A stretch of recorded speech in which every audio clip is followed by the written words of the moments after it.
luôn cái cục to hơn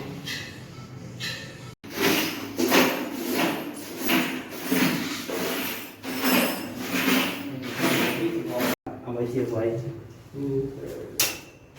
có nơi tham mỹ thì nhanh phân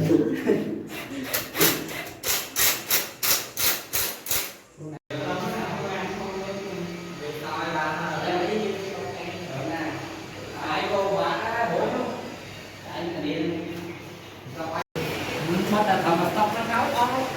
tóc bắt đi cuộc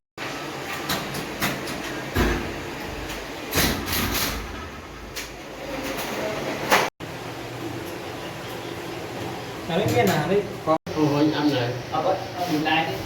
đi ở buổi trưa thế này đúng không